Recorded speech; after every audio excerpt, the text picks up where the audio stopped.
RFI. Communiste ou communisant. C'est contre-vérité.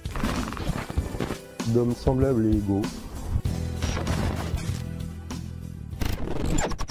Alors bonjour à toutes et à tous, vous écoutez Scopéo, l'Observatoire politique. Je suis Élodie, membre de Scopéo, et je vous souhaite la bienvenue sur notre chaîne pour l'entrevue politique numéro 14.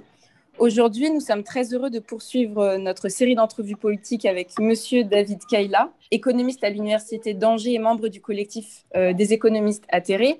Par le passé, vous avez écrit 2 ouvrages à propos de l'Union européenne avec Coralie Delhomme, qui nous a quittés il y a 1 an et à qui vous rendez hommage en fondant l'association Les Amis de Coralie Delhomme.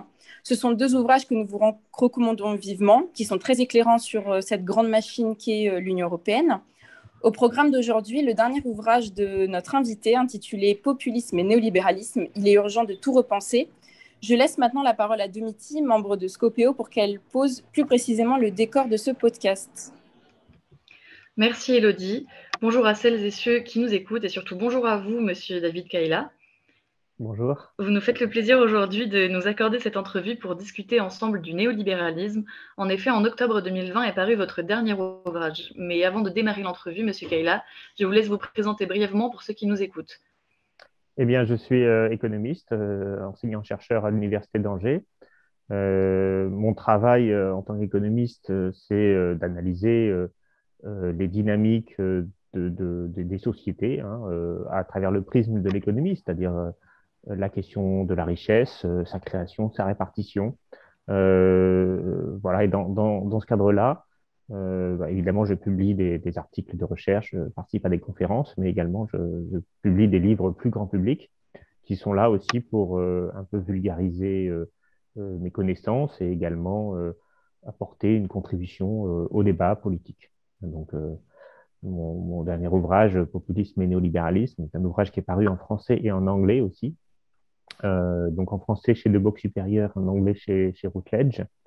Et l'argument de ce livre, c'est de montrer comment le néolibéralisme, ou plutôt une forme de gestion de l'État, a fini par développer des formes de contestation politique qu'on peut appeler le populisme.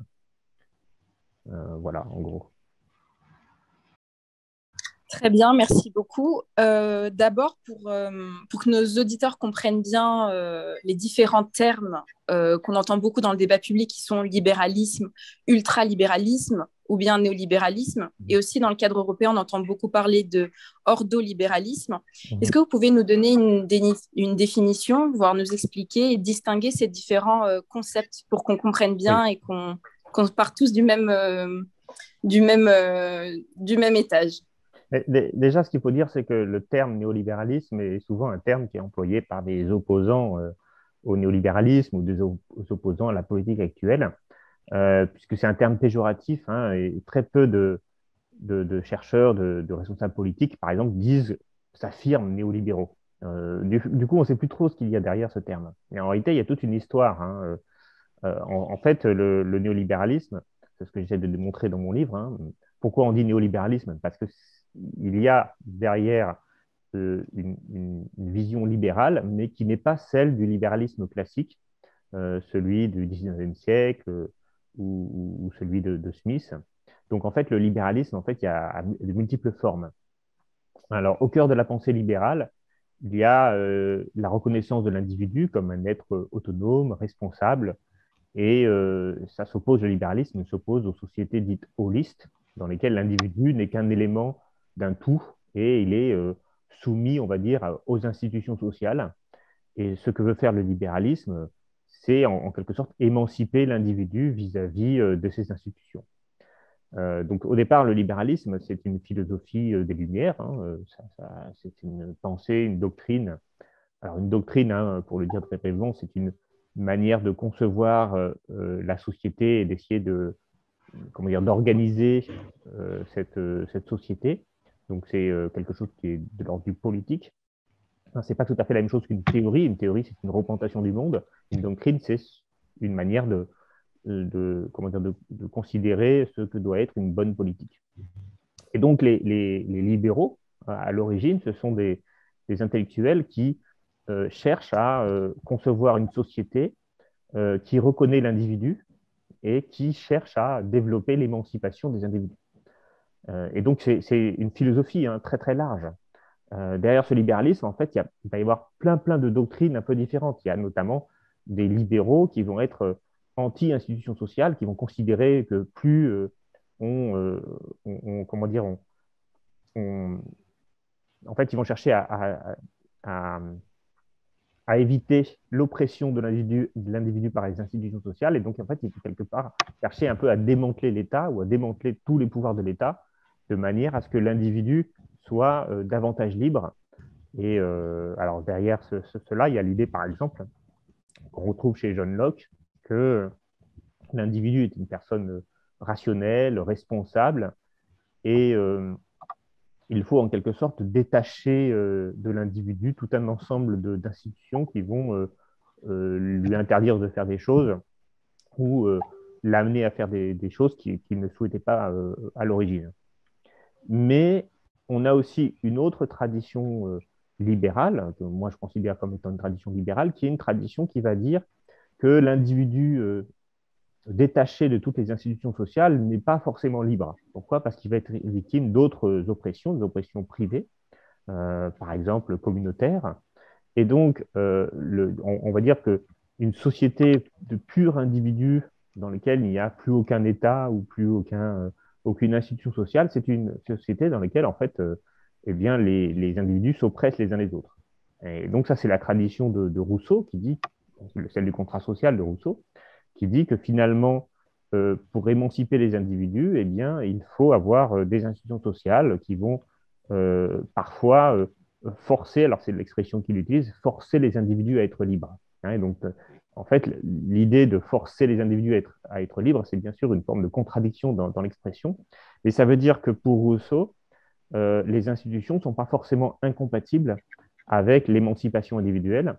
En fait, il peut y avoir des institutions qui vont libérer les individus et l'État n'est pas forcément oppresseur, l'État peut être aussi libérateur. Et en fait, ce que j'essaie de montrer dans mon livre, c'est que le libéralisme, la pensée libérale, là je parle du libéralisme classique, est toujours un peu à cheval sur ces deux conceptions. C'est-à-dire, d'une part, elle aimerait bien que l'individu soit détaché, on va dire, de toutes les institutions sociales qui l'oppressent, religieuses et autres. Mais d'autre part, les libéraux considèrent qu'il faut quand même que l'État intervienne, parfois lorsque c'est nécessaire, pour permettre l'émancipation des individus. Alors, un exemple très simple, c'est l'éducation. Je veux dire, pour Adam Smith, qui est évidemment un libéral, pour John Stuart Mill, qui est aussi un libéral, dans son livre très connu qui s'appelle De la liberté, l'éducation doit être obligatoire, doit être organisée par l'État. Alors là, il y a une différence entre Smith et Mill. Smith dit qu'il faut que dans tous les villages, toutes les communes, il y ait des profs payés par l'État. Mill dira non, il ne faut pas que l'État intervienne trop directement, mais il faut quand même qu'il donne de l'argent aux familles pour qu'elles aillent éduquer leurs enfants. Et puis tous les deux sont d'accord pour obliger les familles à éduquer leurs enfants. Et donc, il y a bien dans l'instruction obligatoire l'importance des institutions dans l'émancipation des individus. Alors, je sais que je suis parti un peu loin, mais c'est pour vous faire comprendre que le libéralisme classique, c'est une forme de réflexion qui vise à émanciper les individus. Et dans cette réflexion, le rapport à l'État, il est un peu ambigu. Parfois, on dit qu'il faut moins d'État pour que les individus soient plus libres. Puis parfois, on dit qu'il faut aussi de l'État pour permettre d'éviter les oppressions privées, pour permettre à chacun d'avoir une éducation qui lui permette d'être véritablement émancipé. Et en fait, ce libéralisme, il va très rapidement, au cours du 19e siècle, se transformer en une forme, on pourrait dire, d'ultralibéralisme. C'est-à-dire que toute la question de l'émancipation des individus va un peu passer en arrière-plan et on va développer, sous l'influence de Ricardo, par exemple, un libéralisme de laisser-faire, un libéralisme dans lequel on va considérer que l'État ne doit surtout pas s'intéresser à l'économie, surtout pas intervenir dans l'économie, et ce laisser-faire va organiser l'ensemble de la société autour de marchés qui doivent exister sans être perturbés par l'État. Donc ce libéralisme qu'on appelle le libéralisme aussi manchestérien, puisqu'il vient des industriels de Manchester qui, s'appuyant sur Ricardo, font prendre le tournant du libéralisme au Royaume-Uni en 1846 avec la fin du protectionnisme. Et ça va être un libéralisme très dur. Et ce libéralisme de laisser-faire, eh bien, il va rentrer en crise à la fin du XIXe siècle, au début du XXe siècle, et cette crise, elle va être multiforme. Elle va d'abord être une crise de l'État noir, c'est-à-dire que l'idée du libéralisme, c'est qu'il ne faut pas non plus de l'ultralibéralisme, hein. Il ne faut surtout pas que l'État intervienne dans la monnaie. Donc, on a l'État noir, sauf que, en fait, en raison des déficits commerciaux de certains pays et d'excédents commerciaux d'autres pays, en fait, il y a certains pays qui se retrouveront dépourvus d'or et qui, du coup, ne pourront plus adosser leur monnaie sur l'or. Et puis, il y a des désordres sociaux qui apparaissent à la fin du XIXe siècle, au début du XXe siècle. Et puis, il y a aussi la concentration d'entreprises industrielles qui vont devenir des quasiment monopoles et qui vont détruire la concurrence. Or, l'idée du libéralisme de Manchester, c'est quand même que les marchés doivent être régulés par la concurrence. S'il n'y a plus de concurrence, il n'y a plus de régulation, et donc les marchés peuvent oppresser à nouveau les petites entreprises. Les monopolaires peuvent oppresser les petites entreprises. Et donc, c'est là qu'on va commencer à mettre en place des législations anti-monopole, hein, anti-trust, en 1890 aux États-Unis. Et c'est là aussi qu'en Allemagne, par exemple, on va être confronté à des cartels, hein, donc des associations de producteurs industriels, qui vont en quelque sorte déstabiliser l'économie. Et bien sûr, la crise qui va chambouler complètement les représentations, c'est la crise des années 30, qui émane d'un krach boursier, et dans lesquelles la réponse première des responsables politiques au départ, c'est de dire bah, il faut laisser faire, il ne faut pas que l'État intervienne trop, puis on voit bien que ça ne marche pas, donc on va avoir des États très interventionnistes qui vont chercher à sortir de la crise. Évidemment, c'est le New Deal de Roosevelt, et puis on va voir l'apparition d'Adolf Hitler en 1933, et puis en fait, on va voir le système politique se désorganiser complètement sous l'effet de la crise, sous l'effet des contestations.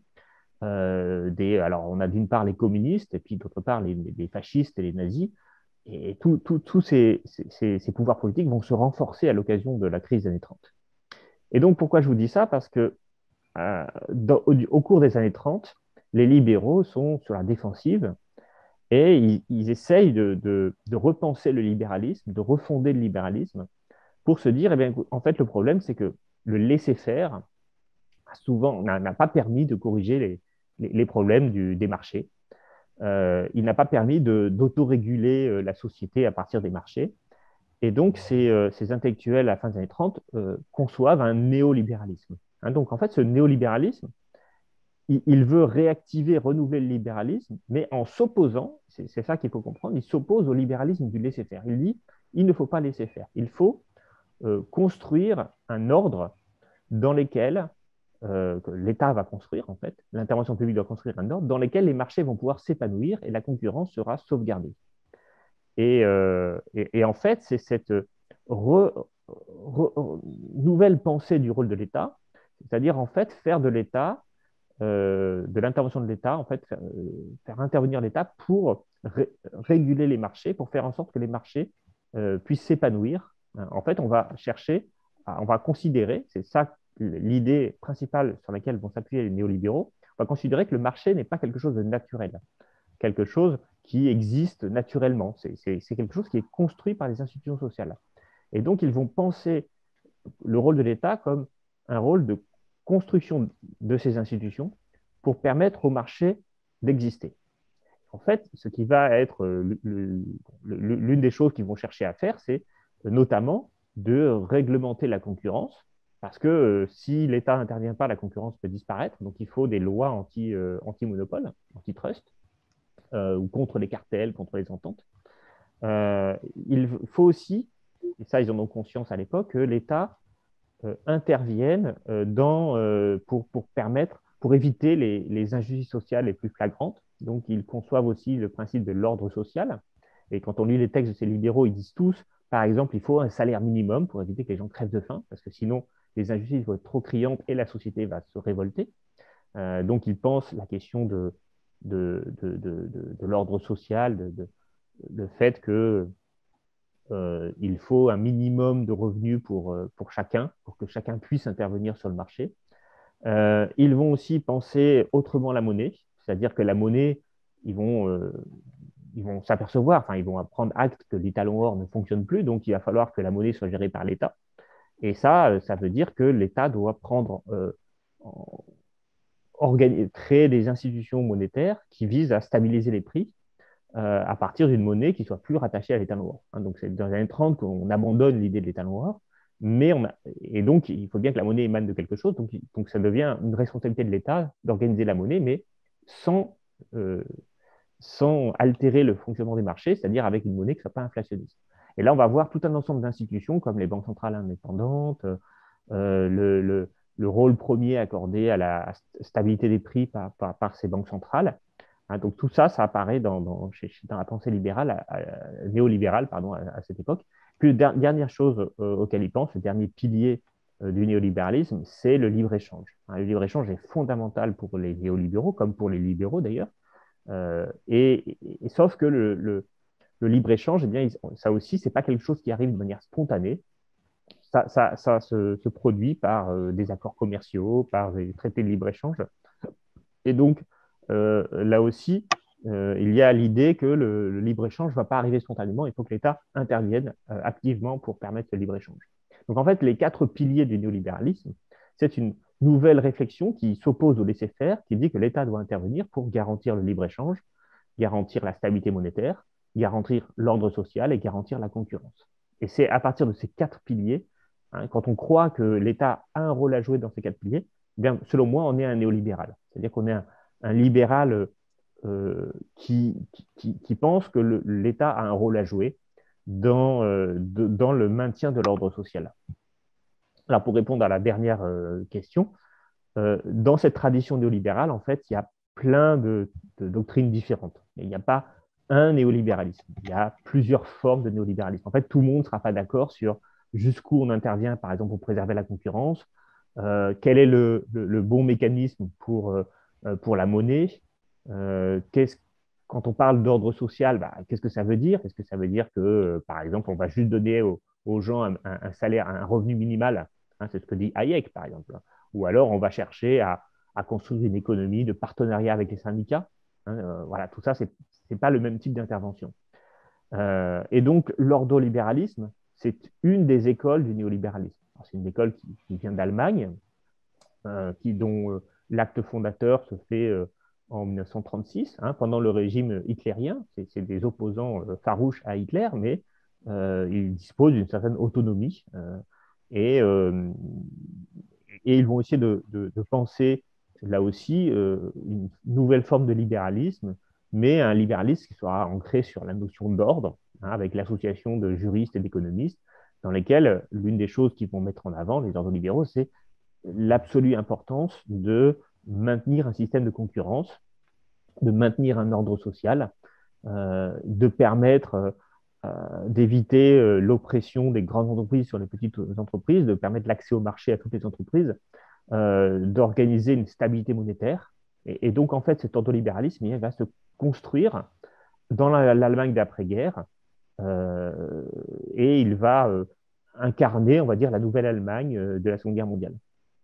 Puis on a le libéralisme autrichien de Hayek, hein, donc là aussi c'est une forme de néolibéralisme, mais un néolibéralisme beaucoup plus libéral, si je puis dire. Bon, Hayek dit régulièrement, hein, qu'il faut des institutions sociales pour préserver les marchés. Hein, il est très ancré sur les questions de droit. Il dit que il a conscience qu'il existe des institutions et que le marché ne sont pas des choses naturelles. Donc, en ce sens, il est néolibéral. Mais par exemple, lui, il va être adepte, alors il va venir un peu sur le tard, mais il va être partisan de ce qu'on appelle du free banking, c'est-à-dire de la concurrence des monnaies. Hein, les monnaies doivent être privées pour Hayek, ce que les autres néolibéraux ne sont pas forcément d'accord. Puis on a l'école de Chicago de Milton Friedman, donc aux États-Unis, qui est elle aussi une école plutôt libérale. Mais quand on lit Milton Friedman, on voit bien que lui aussi pense que l'État doit jouer un rôle. Il le dit lui-même, il n'est pas un anarchiste, il ne croit pas à la spontanéité des marchés. Il pense que il y a, et notamment sur la question monétaire, il pense que la Banque centrale doit être régie par un certain nombre de règles avec une augmentation de la masse monétaire qui corresponde à une forme d'augmentation, enfin, qui soit proportionnelle à l'augmentation du PIB. Et ce que dit Friedman, c'est qu'il ne faut surtout pas créer trop de monnaie, hein, donc il est ce qu'on appelle monétariste, sinon on va avoir de l'inflation. Voilà, donc évidemment, après, il y a plein de nuances et je ne vais pas rentrer dans le détail, mais le néolibéralisme, pour résumer, c'est une doctrine qui met en fait l'État au service du marché parce que elle pense, les néolibéraux pensent que le marché tout seul, sans l'aide de l'État, eh bien, il va avoir tendance à se dérégler et donc à produire du chaos. Voilà, donc l'ultralibéralisme, pour répondre, bah, c'est le libéralisme manchestérien, c'est le libéralisme qui pense que l'économie doit fonctionner sans État. Le libéralisme classique, bah, en fait, c'est une philosophie qui vise à émanciper les individus et qui ne dit pas des choses très concrètes sur ce qui doit se faire l'économie. Et le néolibéralisme, c'est vraiment une nouvelle doctrine qui met l'État au service du marché et qui tend à organiser le marché par l'État, par l'intervention publique. Vous avez parlé de l'idée d'un salaire minimum. C'est un sujet qui va être bientôt à l'actualité puisque nous sommes à quelques mois de l'élection présidentielle. Et suite à la crise sanitaire du Covid-19, l'idée d'instaurer un revenu universel risque de refaire surface, voire dans le cadre de l'Union européenne, un revenu universel européen. Certains voient cette mesure comme un filet de sécurité ou un plancher de subsistance pour que les travailleurs ne se révoltent pas de leurs conditions. Qu'est-ce que vous en pensez? Alors attention, il faut distinguer salaire minimum et revenu minimum. Ce n'est pas pareil. Je ne sais pas si vous voyez la différence. Le revenu, il est indépendant de toute activité de travail, alors que le salaire, c'est lié à un travail. C'est une contrepartie d'un travail. Les néolibéraux ne sont pas pour un salaire minimum. Enfin, traditionnellement, ils sont pour un revenu minimum, ce qui n'est pas tout à fait la même chose. C'est-à-dire, en fait, Friedman il était par exemple pour un impôt négatif. C'est-à-dire qu'il dit, voilà, on a un impôt proportionnel pour éviter de chambouler les marchés. Et quand on est en dessous d'un certain seuil, eh bien, l'État va financer les revenus en plus. Et c'est différent du salaire minimum parce que le salaire minimum, bah, il s'inscrit dans le cadre d'un rapport de force entre employeur et employé, alors que le revenu, c'est juste une allocation qui est détachée qui peut être détachée de toute activité. Alors pour revenir à la question du revenu minimum, eh bien justement, le revenu minimum, contrairement au salaire minimum, c'est vraiment typiquement une idée néolibérale. C'est-à-dire que Friedman, Hayek ont pensé que pour que le marché puisse exister et pour qu'il soit accepté par l'ensemble des gens, eh bien, il faut donner aux gens de la capacité à consommer. Et cette capacité à consommer, alors ils ne pensent pas qu'il faut que ce soit un revenu très élevé. Hein. Pour eux, ça serait l'équivalent du RSA, hein, quelque chose vraiment de minimal, mais qui permet à toutes les personnes qui le touchent de pouvoir exister en quelque sorte et de pouvoir agir en tant que consommateur pour légitimer le marché. Alors, je ne sais pas ce que vous voulez me faire dire par rapport à ça, mais l'idée d'instaurer un revenu minimal pour permettre aux gens d'acheter des choses et d'être un minimum un consommateur, pour moi, c'est typiquement une idée qui légitime le marché. Ce n'est pas du tout une idée qui va aller contre le marché. Ce qui va contre le marché, typiquement, c'est les prix réglementés. Dans l'idée néolibérale, il faut que les prix soient le produit de l'offre et de la demande. Or, et c'est pour cette raison qu'ils sont contre un salaire minimum, parce qu'un salaire minimum, ça réglemente un prix. Par contre, l'idée d'accorder à tous un minimum pour survivre, alors ça va complètement dans leur logique, en fait. Justement, comment vous expliquez que finalement cette proposition là je reviens vraiment de revenu universel soit prônée par des partis de gauche qui, par essence, la gauche ne voudrait pas être néolibérale. Donc, comment expliquer finalement que ce soit eux qui soient porteurs de cette mesure? Je pense notamment à Benoît Hamon, dans le cas français. Si vous avez une explication de ce phénomène. Oui, mais alors l'explication, elle est un peu dure, mais ce que j'essaie d'expliquer aussi dans mon livre, alors je permets de dire aux gens qui me regardent que je ne parle pas de cela dans ce livre. Alors, j'ai travaillé sur le revenu minimal dans d'autres ouvrages, mais pas dans celui-là précisément. Mais ce que je dis dans mon livre, c'est que l'imaginaire néolibéral n'est pas un imaginaire de droite spécialement. C'est un imaginaire qui a conquis l'ensemble des esprits de tout le monde. C'est-à-dire que tout le monde pense spontanément que le marché, c'est un système efficace pour allouer les ressources, et y compris à gauche. D'ailleurs, le néolibéralisme actuel, il a été en grande partie porté par la gauche. Jacques Delors, il a créé le marché unique. Lorsqu'il était président de la Commission européenne, les socialistes ont mis en œuvre la dérégulation des marchés des capitaux, des marchés financiers. Et s'ils l'ont fait, c'est parce qu'ils pensent que la libéralisation des marchés produit de l'efficacité. Et ils en sont persuadés par la pensée économique, qui a tendance à dire ça. En fait, la pensée économique a tendance à dire l'économie, c'est les lois de l'offre et la demande, c'est l'autorégulation des marchés. Et là où les gens de gauche interviennent, c'est qu'ils disent, ben, une fois qu'on a l'efficacité, parce qu'on a libéralisé les marchés, parce qu'on a rendu les allocations efficaces, alors ensuite, on peut compenser les injustices avec des allocations. Et en fait, la gauche, elle a complètement intégré deux idées. La première idée, donc l'idée néolibérale, en fait, qui est les marchés sont efficaces, les marchés doivent décider des prix. Ce n'est pas à l'État d'intervenir directement, c'est à la société privée, c'est aux sociétés privées, à la société civile, aux acteurs du marché d'interagir spontanément entre eux. Cependant, deuxième idée de la gauche, il y a des injustices à l'issue du marché, il y a des inégalités qui apparaissent, et donc on compense ces inégalités avec des allocations. Et donc, c'est typiquement, en fait, quand on pousse cette logique à bout, eh bien, on fait de l'État non pas un agent qui va intervenir directement dans l'activité économique, non pas un État producteur, mais un État redistributeur qui va. Et en fait, c'est la critique que je donne aussi à Thomas Piketty, parce que Thomas Piketty, il nous dit, lui et d'autres, hein, il nous dit il faut redistribuer les richesses, il faut par la fiscalité prélever aux riches pour rendre aux pauvres, mais à aucun moment, Thomas Piketty nous dit il faut que l'État intervienne dans l'activité économique, que l'État nationalise les entreprises, que l'État produise des richesses lui-même, hein, puisqu'ils ont complètement intégré l'idée que ce qui est au cœur de l'efficacité de l'activité économique, c'est le marché.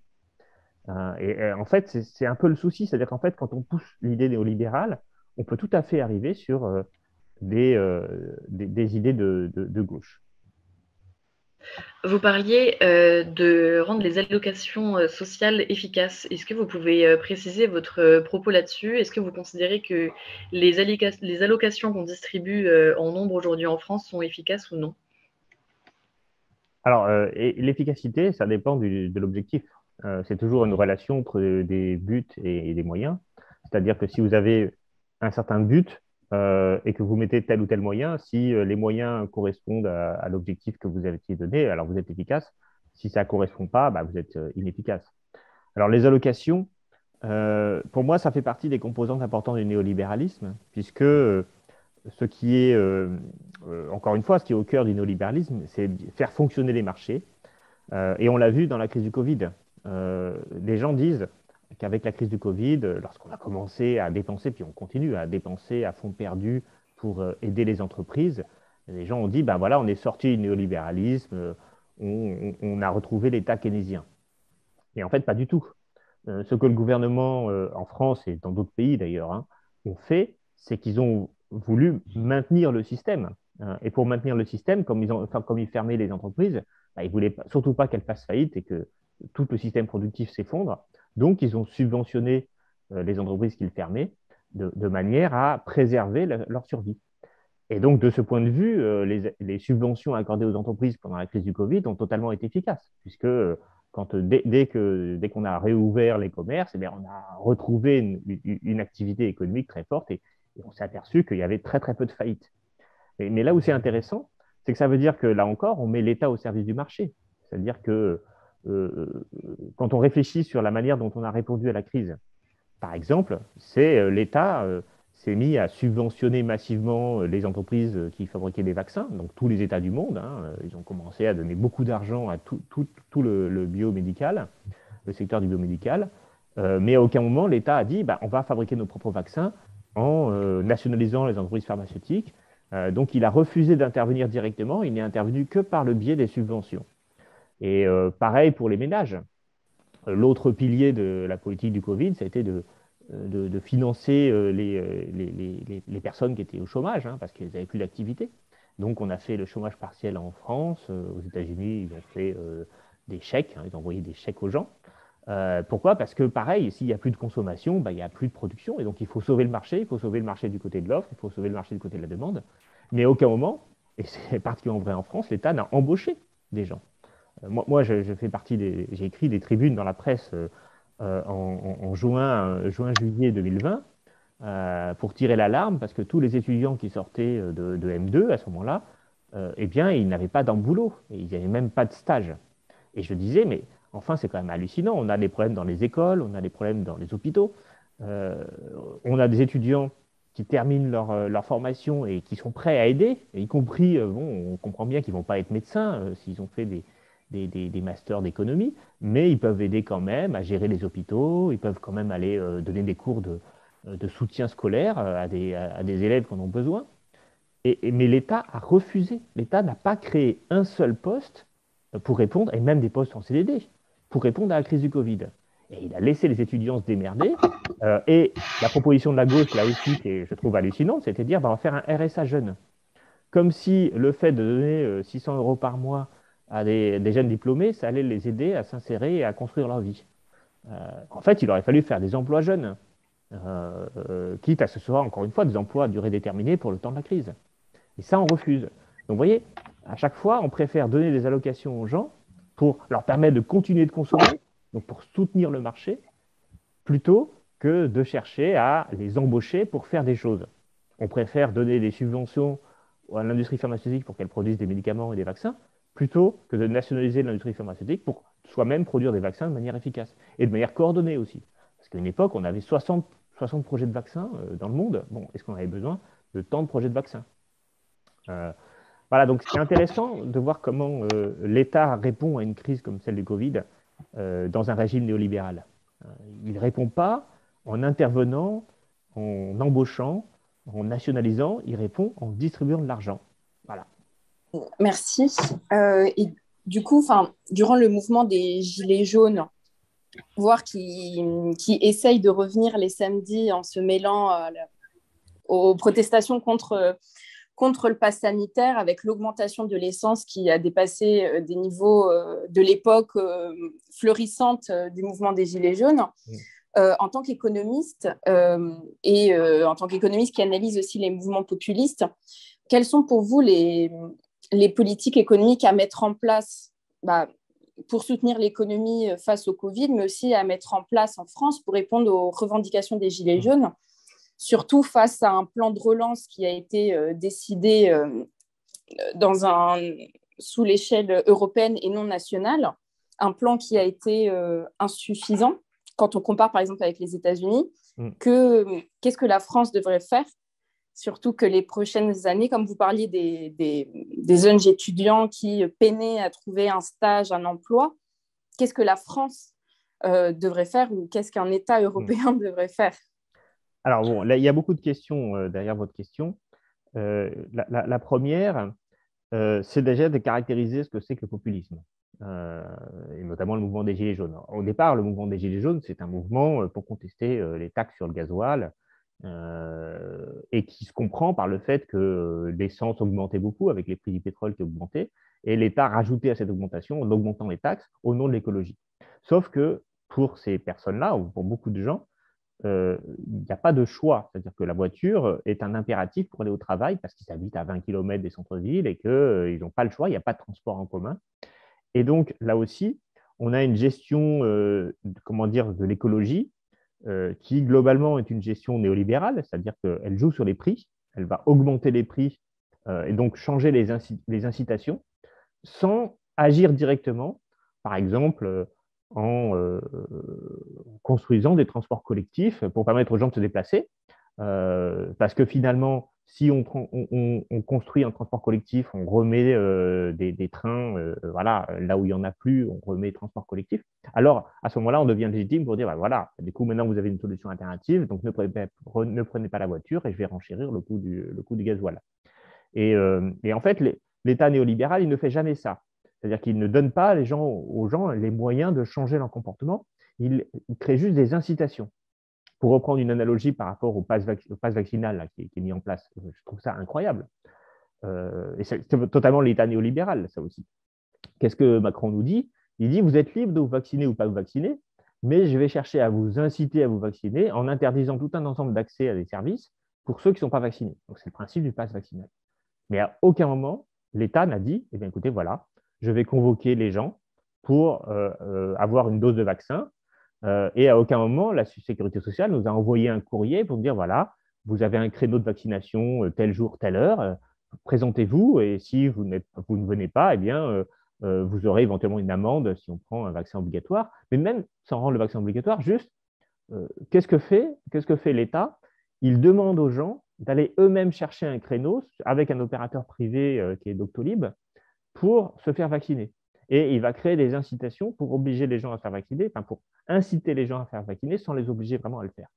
C'est une logique complètement aberrante. Les gens qui n'ont pas l'habitude d'Internet ou qui parfois sont un peu démunis pour trouver la manière de se faire vacciner, parfois il manque un peu de confiance puisqu'on passe par des institutions privées. Les pharmacies sont aussi des institutions privées, Doctolib, c'est une institution privée. Et la sécurité sociale, à aucun moment, ne nous aide à trouver un créneau. Ça, c'est quand même un problème. Et alors, je reviens sur le populisme. Le populisme, il vient du fait que tout un ensemble de populations n'a plus confiance dans les institutions. Et à mon avis, si des gens n'ont plus confiance dans les institutions, c'est parce qu'ils ont l'impression que les institutions jouent contre leurs intérêts, que la démocratie est pervertie, que l'État est impuissant et qu'il accepte totalement son impuissance ou qu'il est corrompu par les intérêts privés.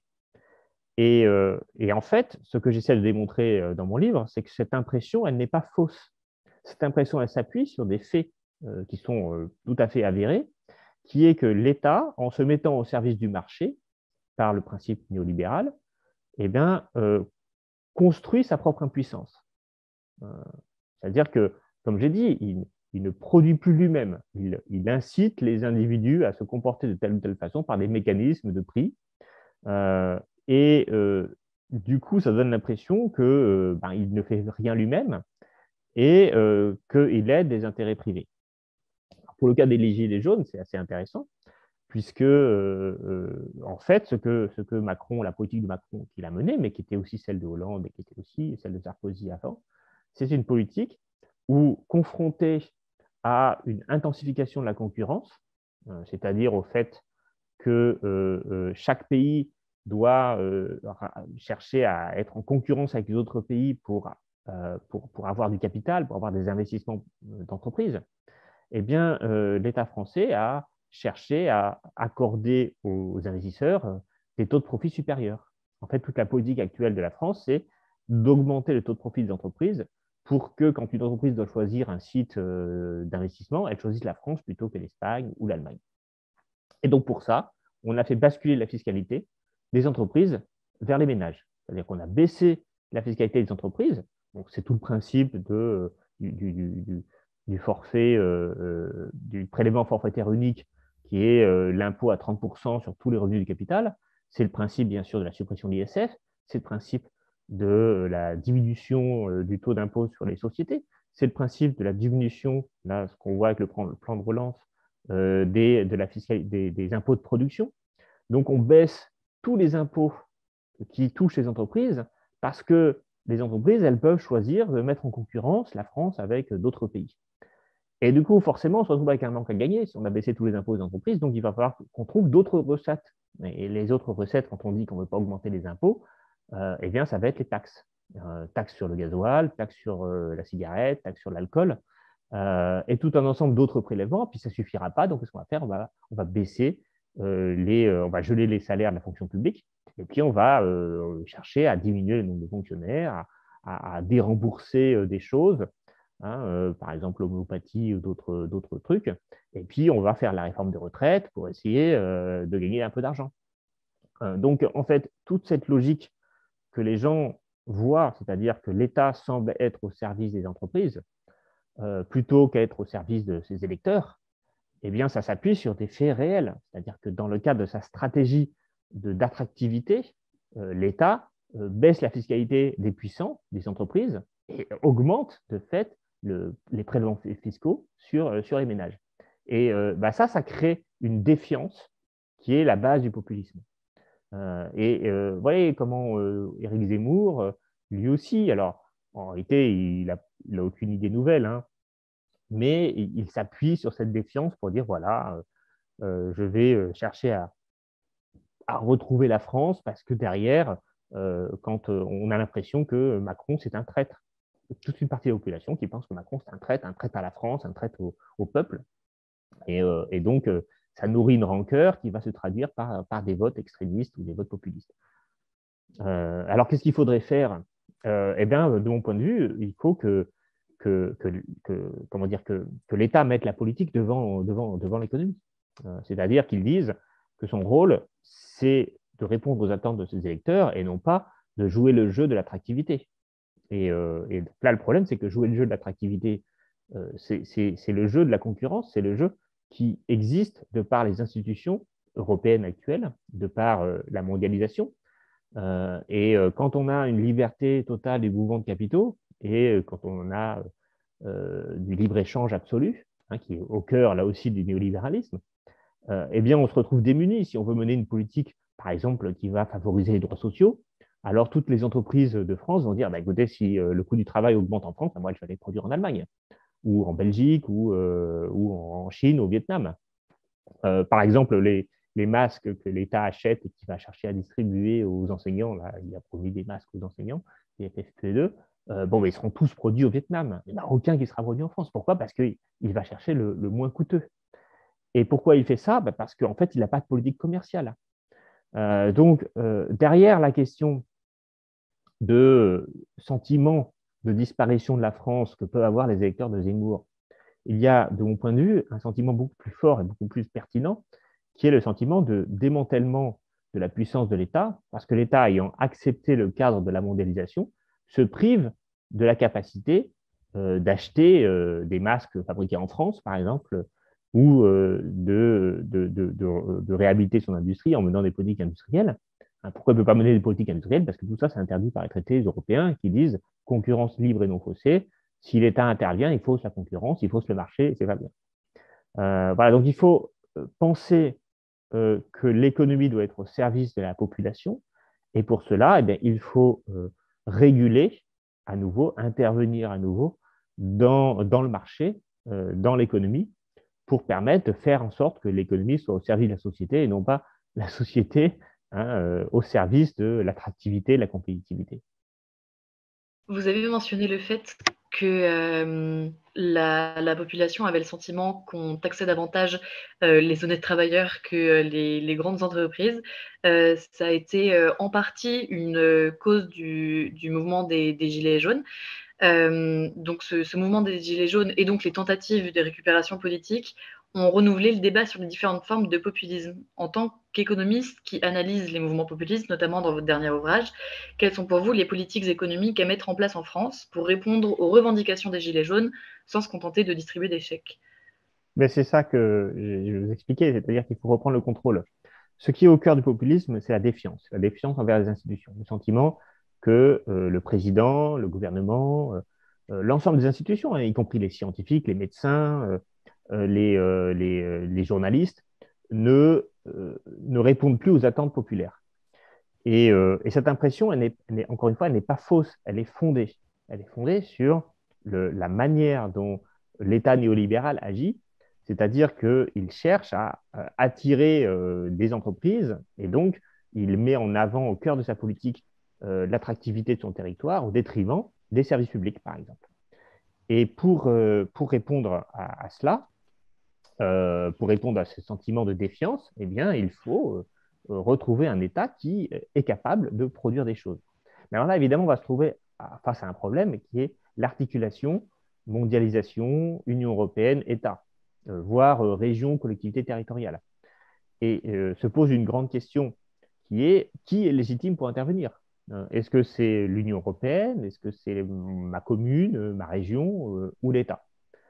Et alors moi, par rapport à ça, j'ai une réponse très simple, qui n'est pas une réponse générale, qui est une réponse qui est en fait spécifique, c'est-à-dire il faut regarder où se fait le débat démocratique, où a lieu l'expression populaire.